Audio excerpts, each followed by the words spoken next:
तो चलिए दोस्तों, आज के वीडियो में मैं आप लोगों को स्विच बोर्ड का वायरिंग कनेक्शन करने का बहुत ही आसान और सिंपल तरीका आपको बताने वाला हूं। तो इसमें आप देख पा रहे हैं एक फ्यूज़ लगा हुआ है, एक इंडिकेटर, दो 5 पिन सॉकेट, एक 2 पिन सॉकेट और 4 स्विच लगा हुआ है, जिसका वायरिंग करने का मैं आपको बहुत ही आसान तरीका बताने वाला हूँ। तो वीडियो स्टार्ट करते हैं फटाक से। तो दोस्तों, जैसे कि आप देख पा रहे हैं ना, इसमें एक फ्यूज़ लगा हुआ है, एक इंडिकेटर, दो 5 पिन सॉकेट, एक 2 पिन सॉकेट और 4 स्विच लगा हुआ है, जिसका वायरिंग करने का आसान तरीका आपको इस वीडियो में बताने वाला हूं। दोस्तों, यहाँ पर बहुत कंफ्यूजन होता है कई लोगों की, जो नए नए सीखने वाले होते हैं उसको, कि वायरिंग हम कहाँ से स्टार्ट करें। ठीक है, तो यहाँ पर मैंने कुछ वायर को कट कर लिया हूँ, पहले से इसको रेडी कर लिया हूँ। आप आराम से एक एक करके कर सकते हैं। ठीक है, तो वायरिंग करने जा रहे हैं दोस्तों आप, तो आपको क्या करना है, आपको जो स्विच बोर्ड में है आखिर उसमें कितना स्विच लगा हुआ है ये आपको पहले कंफर्म करना है। जैसे कि इसमें 4 स्विच लगा हुआ है ना, तो इसमें 4 स्विच लगा हुआ, उसमें आपको वायर को छील लेना है पूरी तरह से और सीरीज में कनेक्शन करना है। आप नीचे की साइड से कर सकते हैं या बीच वाले पॉइंट से कर सकते हैं, तो अच्छा होगा कि ये जो बीच वाली पॉइंट है इसमें आपको सीरीज में कनेक्शन करना है। इसमें 4 स्विच है, तो हम चारों स्विच में एक सीरीज में तार लगाएंगे। जैसे कि आप देख पा रहे हैं, इस तरह से आपको सीरीज में तार कनेक्शन करना है। ये हमारा पहला स्टेप है। ठीक है दोस्तों, इसके बाद हम आपको दूसरा स्टेप बताएंगे। दूसरा स्टेप में क्या करना है कि आपको ये देखना है कि आपको जो स्विच बोर्ड है उसमें कितने सॉकेट लगा हुआ है। यहाँ पर 2 पिन सॉकेट, 5 पिन सॉकेट मिलाकर 3 सॉकेट लगा हुआ, तो इसमें आपको सीरीज में कनेक्शन करना है। जैसे कि आप देख पा रहे हैं, इसमें का एक पॉइंट में हम अगले सॉकेट मिलेंगे, वहाँ से तीसरे सॉकेट मिलेगा, यानी कि तीनों सॉकेट के एक एक पॉइंट में आपको सीरीज में वायर करना है। ये दूसरा स्टेप है। ठीक है, अब इसके बाद आपको क्या करना है, स्विच सॉकेट के अलावा इसमें और कौन कौन से कंपोनेंट लगा हुआ है। जैसे कि इसमें एक फ्यूज़ लगा हुआ है, एक इंडिकेटर लगा हुआ है, जैसे कि आप देख पा रहे हैं ना। तो आपको क्या करना है, ये दोनों स्टेप होने के बाद आपको इंडिकेटर लगा हुआ, तो यहाँ पर कैसे कनेक्शन करना है। तो जैसे कि यहाँ पर हमने सॉकेट में सीरीज में कनेक्शन किया है, तो वहीं से एक वायर लगाकर आपको फ्यूज़ में ले जाना है। ठीक है, आपको सीरीज में ही फ्यूज़ में ले जाना है, फ्यूज़ के बाद से आपको इंडिकेटर में ले जाना है।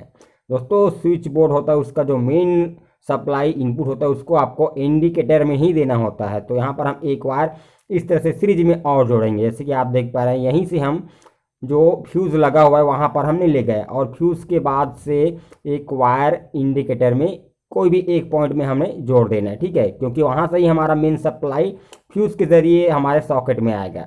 तो चलिए हम एक वायर लेते हैं और फ्यूज़ के दूसरे टर्मिनल में जोड़कर इंडिकेटर के कोई भी एक पॉइंट में यहाँ पर हम जोड़ देते हैं। ठीक है, मैं आपको अच्छे से एक्सप्लेन करके बताऊँगा कि इसमें सप्लाई किस तरह से काम करेगा। ठीक है, अब इसके बाद हम दोस्तों जो स्विच में हम सीरीज में कनेक्शन किए हैं, वहाँ से एक वायर हम इंडिकेटर के दूसरे पॉइंट में ले जाएंगे। ठीक है, जहाँ से हमने सीरीज में कनेक्शन किए ना, तो कुछ इस तरह से आपको दूसरे पॉइंट के इंडिकेटर के दूसरे पॉइंट में ले जाना है। अब हम आपको एक्सप्लेन करेंगे कि कैसे काम करेगा।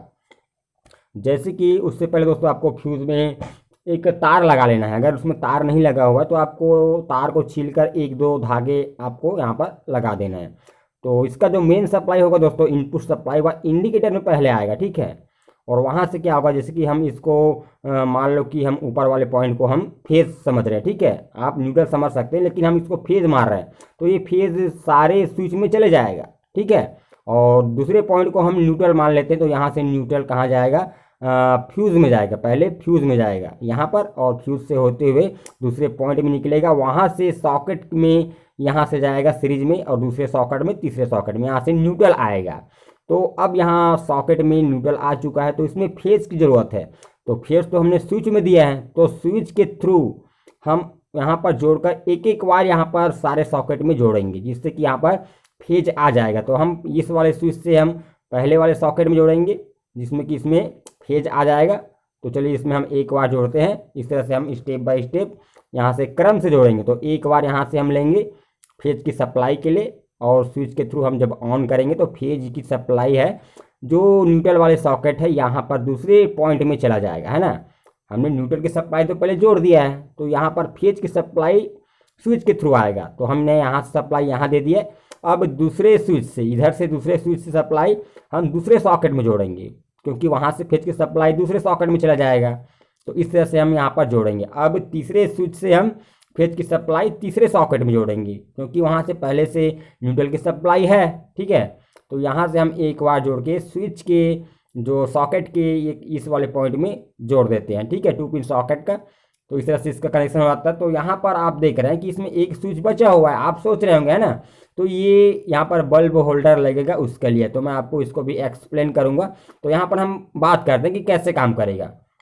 तो यहाँ पर हम फेज की सप्लाई देंगे, मान लो तो हमारा जो फेज की सप्लाई दोस्तों स्विच में चला जाएगा। यहाँ से हम न्यूट्रल की सप्लाई देंगे तो न्यूट्रल फ्यूज में जाएगा, फ्यूज से होते हुए ये दूसरे पॉइंट से निकलेगा और ये पहले सॉकेट में जाएगा सीरीज में, उसके बाद वहाँ से निकल कर दूसरे सॉकेट में जाएगा, वहाँ से निकल कर तीसरे सॉकेट में आएगा न्यूट्रल की सप्लाई। ठीक है, मान लो हम इसमें न्यूट्रल देते हैं, अब इसमें फेज की ज़रूरत है, तो फेज की सप्लाई हम दूसरे पॉइंट में दिए हैं इंडिकेटर के, तो स्विच में दिए हैं, तो स्विच को जब हम ऑन करेंगे तो फेज की सप्लाई सॉकेट में यहाँ पर चला जाएगा, दूसरे स्विच का सप्लाई फेज यहाँ चला जाएगा, तीसरे का यहाँ चला जाएगा। इस तरह से में सॉकेट में फेज और न्यूट्रल आ चुका है और इस तरह से ये काम करेगा। ठीक है, तो दोस्तों बात करते हैं ये चौथे स्विच का। तो यहाँ पर आपको होल्डर की सप्लाई करना है, बल्ब होल्डर, तो एक वार यहाँ से निकालना है आपको स्विच में।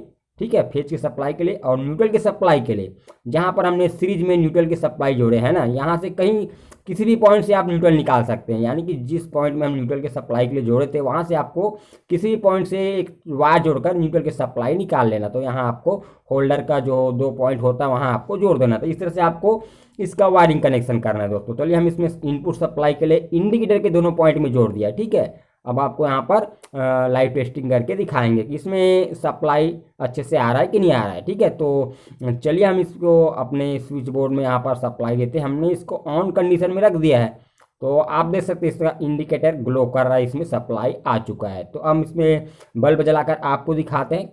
तो चलिए इसमें बल्ब जलाकर देखते हैं। आप देख रहे हैं बल्ब जल रहा है, यहाँ पर भी देखते हैं तो यहाँ पर भी बल्ब जल रहा है और इसमें भी बल्ब जल रहा है। तो दोस्तों इस तरह से इसका वायरिंग अच्छे से प्रॉपर तरीके से हुआ है। दोस्तों अगर आप स्विच बोर्ड के विषय में और भी वीडियो देखना चाहते हैं तो यहाँ पर जो प्लेलिस्ट शो हो रहा है उसे आप क्लिक करके कई सारे वीडियो देख सकते हैं। तो चलिए मिलते हैं नेक्स्ट वीडियो में।